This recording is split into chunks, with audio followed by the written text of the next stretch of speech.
다윗은 지금 심히 곤고한 상태입니다. 속으로 아마 이랬을 것입니다. 하나님, 언제까지입니까? 한 치 앞을 내다볼 수 없는 이런 위기의 삶을 언제까지 살아야 합니까? 정말 그의 삶은 고난의 연속이었습니다. 어린 시절 들판에서 아버지 양을 칠 때는 그래도 좋았습니다.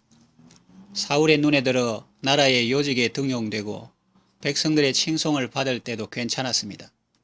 그러나 사울의 시기와 질투로 그의 고난의 여정은 시작되었습니다. 사울의 수색을 피해서 이 산에서 저 산으로, 이 요새에서 저 요새로 옮겨다니며 살았습니다. 그런 삶이 너무나 힘들고 지쳐서 마지막에는 블레셋 나라로 망명합니다. 그러나 거기 삶도 만만치 않았습니다.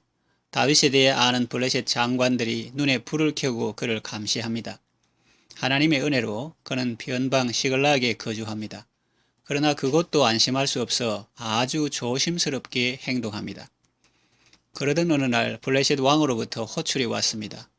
이스라엘과의 전쟁에 함께 나가야 된다는 것입니다. 다윗은 속으로 엄청난 갈등이 있었을 것입니다.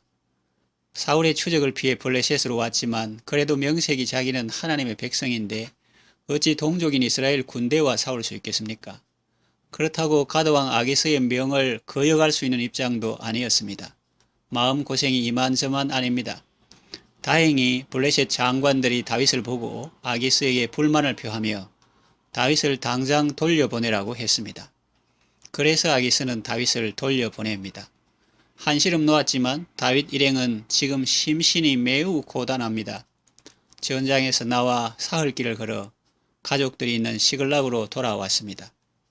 사랑하는 가족을 만나고 따뜻한 밥을 먹고 푹 쉴 수 있으면 좋겠다 싶었겠죠? 그런데 그들을 기다리고 있는 것은 황량한 마을이었습니다. 불탄 집들이었습니다. 뛰어나와 반겨주기를 기대했던 아내와 자녀들은 보이지 않았습니다.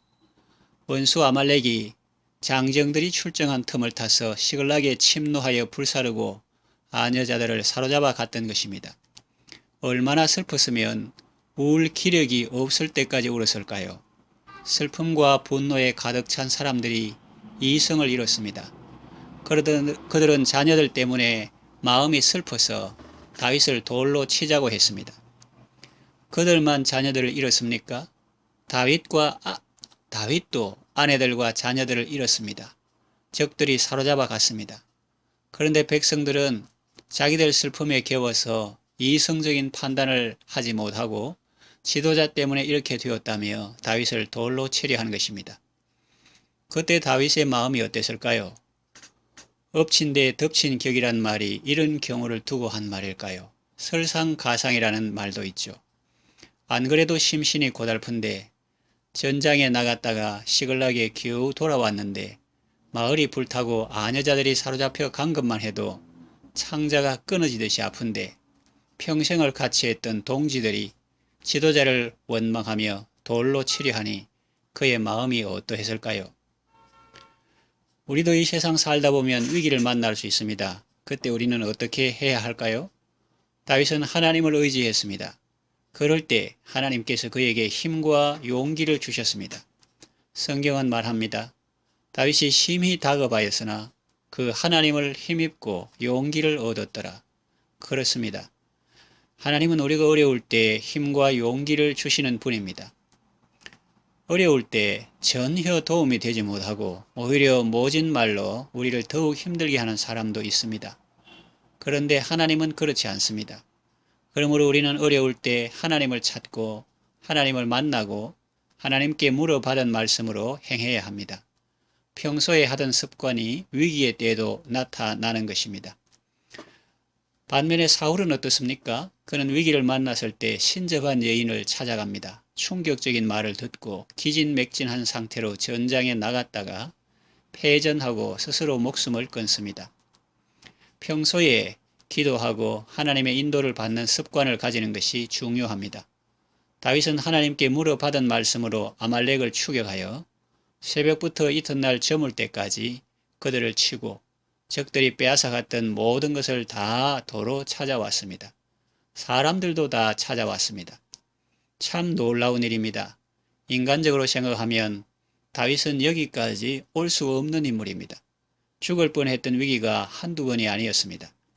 그는 정말 한 치 앞을 내다볼 수 없는 그런 고난이 연속되는 가운데 하루하루를 살았습니다. 그런데 어떻게 지금까지 살아올 수 있었습니까? 하나님의 은혜입니다. 하나님께서 그를 눈동자같이 지키시고 보호하시며 사울의 손에서와 모든 대적들의 손에서 구원하신 것입니다. 비록 하나님의 뜻 안에서 그가 지금은 고난의 시기를 보내고 있지만 하나님은 그를 매 순간 하나님을 의지하게 하시며 그의 인격을 순금처럼 다듬으시고 장차 그 백성을 돌볼 목자로 세우시는 것입니다. 다윗은 지금까지 만난 위기 중 어쩌면 가장 큰 위기라고 할 수 있는 본문의 사건 속에서 하나님의 은혜로 위기를 돌파합니다. 밤이 가장 어두울 때는 새벽이 가까운 때라고 하죠. 본문 다음에 나오는 내용은 다윗의 망명 생활이 끝나고 유다 땅으로 돌아가 왕으로 즉위하는 것입니다. 사람이 살다 보면 위기를 만날 수 있습니다. 국가적으로 위기를 만날 수 있고 가정적으로 위기를 만날 수 있고 개인적으로 위기를 만날 수도 있습니다. 위기를 만나면 심신이 너무나 고단하고 끝이 보이지 않아서 절망하기 쉽습니다. 그럴 때 하나님을 바라보아야 합니다. 하나님은 우리에게 힘과 용기를 주시는 분입니다. 상황이 아무리 어려워도 능히 그 상황을 역전시킬 수 있는 능력의 하나님이요 은혜로우신 아버지십니다. 우리는 상황이 호전되는 것이나 환경이 좋아지는 것에 관심이 많습니다. 하나님은 물론 그런 것도 배려하시지만 더욱 우리의 영혼에 더 마음을 기울이십니다. 우리가 어떤 상황 속에서도 하나님을 찾고 하나님을 의지하고 하나님의 뜻대로 사는 사람이 되기를 원하시지요. 그러니 여러분, 어떤 어려움이나 위기 앞에서도 절대로 낙심하거나 절망하지 말고 하나님을 바라보시고 의지하는 주님을 더욱 의지하셔서 주님의 도우심으로 그 어려움을 잘 극복하고 하나님의 뜻을 이루는 아름다운 삶을 살아가시기를 바랍니다.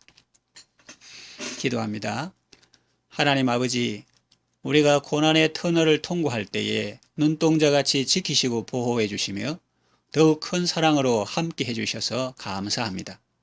우리가 위기를 만났을 때 힘과 용기를 주셔서 다시 일어서게 하시고 승리하게 하시니 감사합니다. 어려움 앞에서 낙심하거나 절망하지 않고 의지하는 주님을 더욱 의지하게 하시고 하나님의 뜻을 이루는 아름다운 삶을 살아가게 하소서. 예수님의 이름으로 기도합니다. 아멘.